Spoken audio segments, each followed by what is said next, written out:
घेई घेई वाचे गोड नाम विठोबाचे, तुम्ही घ्या रे डोळे सुख, पहा विठोबाचे मुख. तुम्ही ऐका रे कान, माझ्या विठोबाचे गुण, मना तेथे धाव घेई, राहे विठोबाचे पायी. रूपी गुंतले लोचन, पायी स्थिरावले मन, देह भाव हरपला, तुझ पाहता विठ्ठला.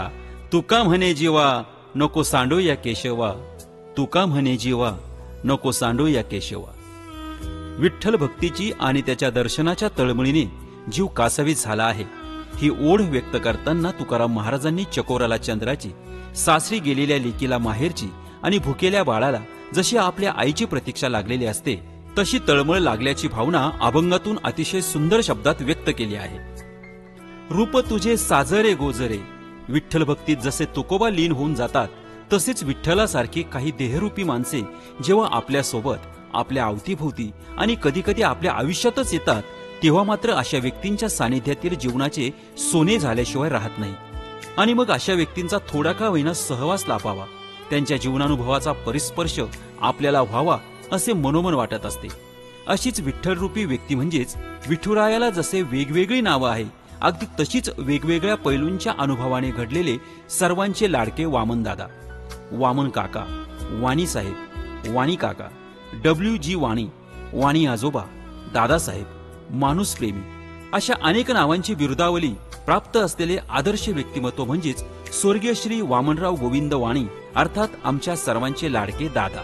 4 जानेवारी 1947 रोजी स्वातंत्र्यपूर्व भारतात वाघळी या आजोळी कैलासवासी गोविंद टिकाराम वाणी आणि कैलासवासी कमळाबाई गोविंद वाणी या दाम्पत्याच्या पोटी दादांचा जन्म झाला. आपले बंधू प्रल्हाद गोविंद वाणी आणि पुंडलिक गोविंद वाणी अशा ब्रह्मा, विष्णू, महेश यासारखे 3 भाऊ वाणी कुटुंबामध्ये आईवडिलांच्या संस्कारांनी जबाबदारीचे गाठोडे मात्र पाठीला बांधूनच लहानचे मोठे होत होते. मामांच्या गावी वाघळीलाच दादांचे शिक्षण होत असताना त्यावेळी बिकट परिस्थिती होती. आईवडील शेतातच राबायचे. अशा वेळी दादा शाळेच्या 15 मिनिटाच्या मधल्या सुट्टीत शाळेतून घरी येऊन आईला शेतात पळत पळत जाऊन डबा देऊन यायचे आणि उरलेल्या वेळेत पुन्हा पळतच घरी जाऊन 2 घास खाऊन पुन्हा शाळेमध्ये घंटा होण्याआधीच वर्गात हजर राहायचे. दादांना लहानपणापासूनच अभ्यासाची, वाचनाची आणि देवभक्तीची खूप आवड होती. केवळ 10 वर्षाचे असतानाच दादांचे मातृछत्र हरवले आणि स्वामी तिन्ही जगाचा, आई विना भिकारी अशी दादांची अवस्था झाली. परंतु जन्माला येणं हे परमेश्वराच्या हाती असतं, परंतु प्रारब्धाच्या पटावरील आपल्याला मिळालेली भूमिका जगणं मात्र आपल्यालाच जगावं लागतं. त्यामुळेच लहान वयातही आई विना पोरकं झालेल्या दादांवर कुटुंबावरची आणि स्वतःची जबाबदारी पडली आणि तेव्हापासून दादा शिक्षणासोबतच घरासाठी बालवयात हॉटेलमध्ये कपबशा धुणे, किराणा दुकानात काम करणे अशी अनेक कामे करून कुटुंबाचा उदरनिर्वाह जबाबदारीने चालवू लागले. आणि अगदी शेवटपर्यंत दादा त्यांच्या जबाबदारीपासून कधीही मागे सरकले नाही की खचले नाही. शालेय शिक्षण पूर्ण झाल्यावर पुढील महाविद्यालयीन शिक्षणासाठी दादा चाळीसगावला स्थलांतरित झाले आणि तिथे महाविद्यालयीन शिक्षण पूर्ण करून दादांनी MA मराठीची पदवी घेतली. आणि वयाच्या अवघ्या 17व्या वर्षीच परमेश्वराच्या कृपेने दादांना आकाशवाणीमध्ये नोकरी लागली. मुंबई आकाशवाणीमध्ये आपल्या भारदस्त, कधी खर्चातला तर कधी मधाळ आणि प्रेमळ वाणीने दादांनी निवेदक म्हणून अल्पावधीतच प्रसिद्धी मिळवली. दादांचा आवाज ऐकण्यासाठी त्यावेळी माणसे रेडिओला अक्षरशः कान लावून बसू लागली आणि त्याच दरम्यान जळगाव येथील टेलिफोन एक्सचेंजमध्ये दादांना बोलावणे आले आणि त्यांनी तिथली नोकरी स्वीकारून इमाने इतवारे 50 वर्षापेक्षा जास्त वर्ष सरकारी सेवा केली.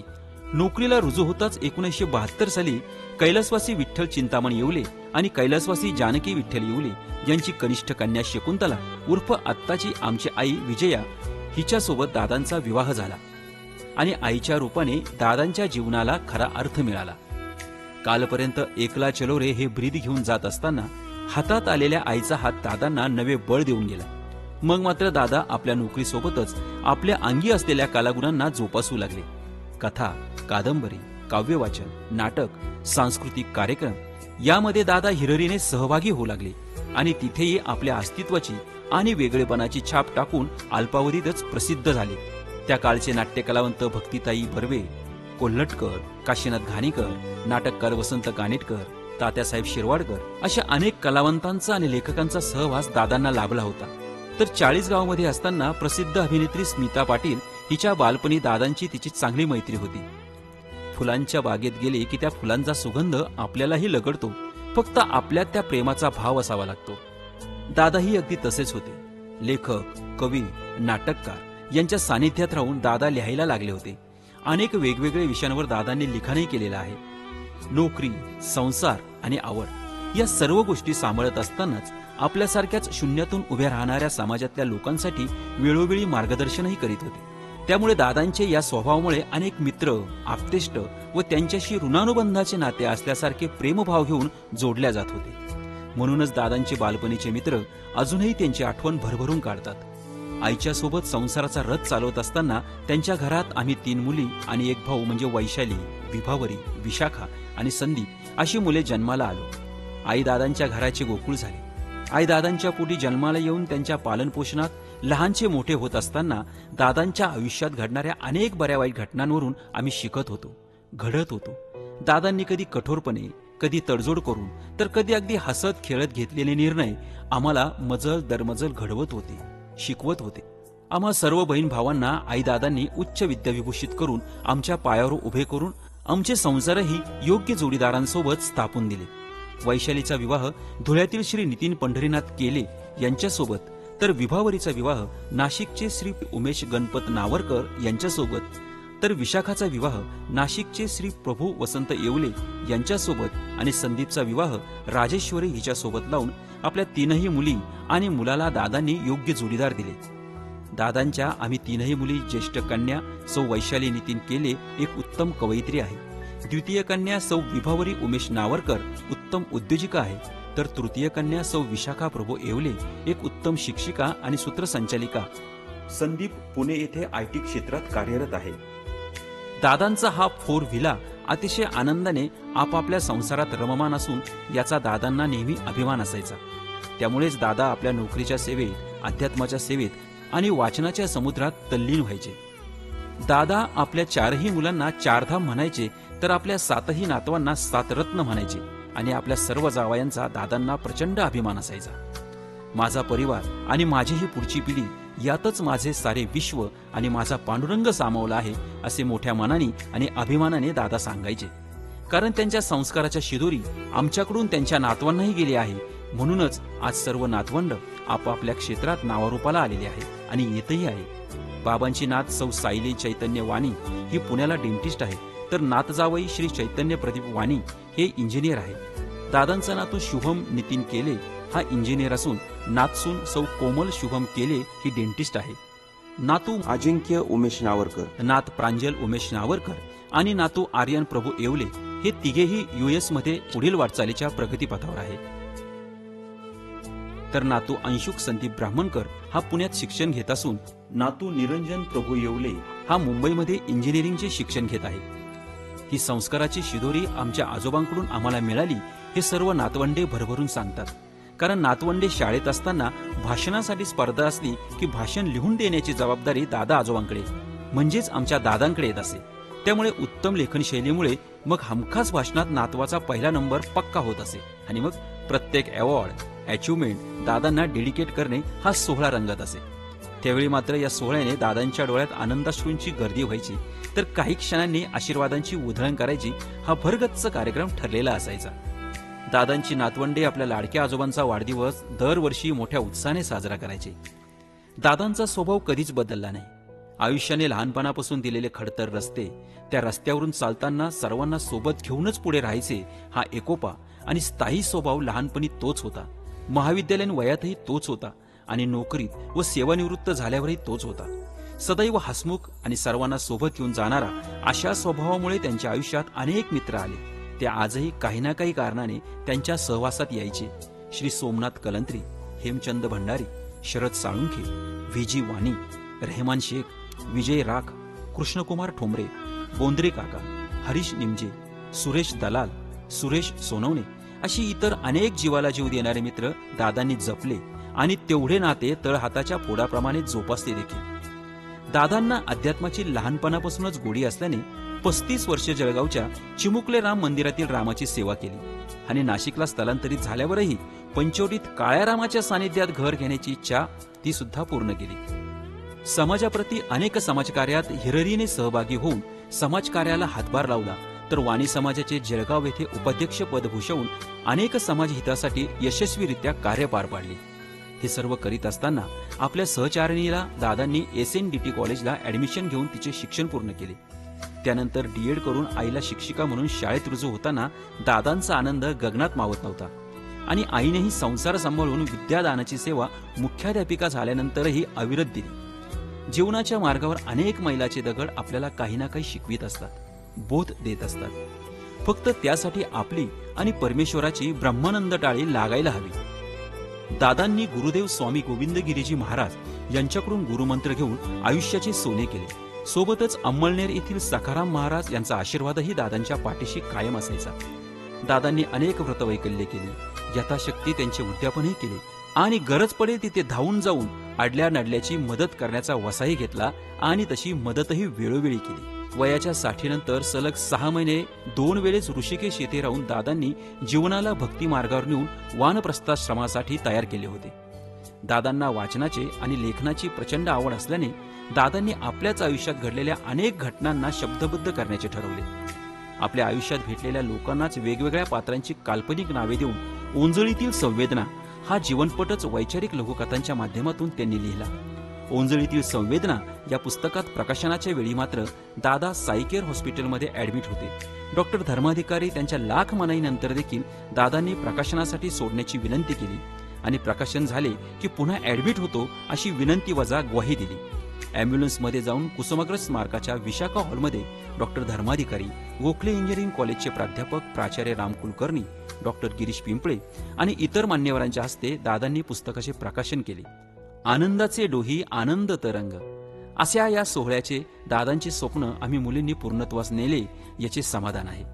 या सोहळ्याची ऊर्जा घेऊन दादा पुन्हा ऍडमिट न होता ठणठणीत होऊन घरी गेले. ओंजळीतील संवेदना या पुस्तकाच्या प्रस्तावनेत पुण्याचे सन्माननीय कृष्णकुमार ठोंबरे यांनी दादांच्या सुसंस्कृत व्यक्तिमत्वाबद्दल लिहून कुठलीही पार्श्वभूमी नसताना अत्यंत प्रतिकूल परिस्थितीतून शिक्षण घेऊन स्वतःला कुटुंबाला यशाच्या दिशेने अविरत घेऊन जाणारा अवलिया त्याच्या जीवनपटाबद्दल प्रामाणिक टिप्पणी करतो, त्याचे कौतुक वाटते असे भरभरून प्रेम व्यक्त केले. तर पुस्तकातील मनोगतात दादांनी लिहिलेले आहे की आपल्या आयुष्यातील आपले प्रारब्ध आणि आपले प्रारब्ध फेडण्यासाठी भेटलेली माणसे ही पावलोपावली आपल्याला शिकवत असतात, घडवत जात असतात. अशाच माझ्या आयुष्यात भेटलेल्या काही माणसांचे अंतर्मन मी माझ्या शब्दांचा संसार करून आपल्यासमोर मांडत आहे. दादा आपल्या मुलींना आणि नातवांना नेहमी म्हणायचे, तुम्ही मला रामायण, महाभारत, चालुक्य, मौर्य आणि शिवाजी महाराजांच्या काळातील कुठलीही घटना विचारा, मी तुम्हाला वर्ष, तारीख आणि सणावळींसह विस्तारित सांगू शकेल. फक्त हे विचारू नका की तुमच्या आईने आज कोणती भाजी केली ते. शब्दांचा हा धनी आपल्या मधुर वाणीने, त्याच्या वाक्चातुर्याने आणि प्रसन्न व्यक्तिमत्वामुळे नेहमीच लोकांच्या अंतर्मनात राज्य करीत आला आहे. दादांना चौपट खेळायला फार आवडायचे. लेक जावयांबरोबर आणि नातवांसोबत चौपट खेळताना दादांचा आनंद अविस्मरणीय असायचा. पण आईसोबत दादांचा जेव्हा जेव्हा चौपटचा डाव रंगायचा तेव्हा मात्र नेहमीच आई जिंकायची आणि दादा हारायचे किंवा आईच्या आनंदासाठी स्वतःहून हार स्वीकारायचे. परंतु जीवनाच्या सरीपाटावरचा डाव खेळताना मात्र दादांनी लवकर एक्झिट घेऊन आईला हरवले आणि स्वतः जिंकले. 4 जानेवारी 2025 रोजी आपला 78वा वाढदिवस सर्वांसोबत साजरा केला. परंतु त्यांच्या डोळ्यांच्या कडा मात्र किंचितशा ओलसर दिसत होत्या. आपल्या मावळतीचा सूर्य आपली वाट बघतोय. परतीच्या प्रवासाच्या रथाला घोडे सजून सज्ज आहेत. आता कसले पुन्हा येणे ना कसले कुणासोबत हसणे. वीरानीची ही पोकळी दादांना जाणवत होती. शब्दसंग्रहाचा हा सम्राट असा हळूहळू अबोल होऊ लागला होता. कुणीतरी बोलावते, कोणीतरी घ्यायला येतंय असं आतल्या आत त्यांना मनात जाणवत होतं. म्हणूनच कोणाचा हात हातात घेतला, कधी आईचा, कधी आम्हा सर्व बहिणींचा, आपल्या मुलाचा, तर कितीतरी वेळ हात घट्ट धरून बसायचे. पण नियतीच्या रथाची चाके 20 जानेवारी 2025 रोजी दादांच्या समोर येऊन उभी राहिली आणि पुन्हा तिथून आलो तिथे कोणालाही न सांगता दादा निघून गेले, अनंतात विलीन झाले. दादा समाजभिरू, हितचिंतक, शुभचिंतक, उत्तम लेखक, परस्पर संवादी, बोलके, माणूसप्रेमी, गप्पिष्ट, भाषाप्रभुत्व, शब्दांचा धनी, इतिहासाचे प्रगल्भ ज्ञान, सामाजिक बांधिलकीची जाण, मैत्रीपूर्ण नातेसंबंध जोडणारा स्वभाव आणि अल्पावधीतच लोकप्रियता मिळवणारा अष्टपैलू अवलिया. अशा कितीतरी ढिगभर बिरुदावल्या दादांना दिल्या तरी कमी पडतील असा दिलदार माणूस आपल्यातून कायमचा गेला आणि पाठीमागे सोडले ते त्यांच्या उंजळीतील संवेदना या पुस्तकातल्या कवितेचे 4 शब्द.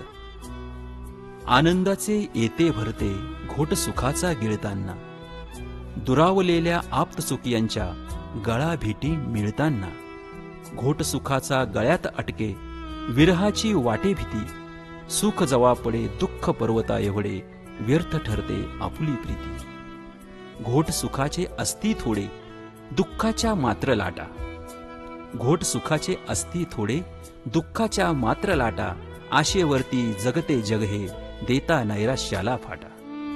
घोट सुखाचा नाही बाहेर तो तर तुझ्या मनमंदिरी, घोट सुखाचा नाही बाहेर तो तर तुझ्या मनमंदिरी, तुझे आहे तुझपासी शोध आपुल्या अंतरी.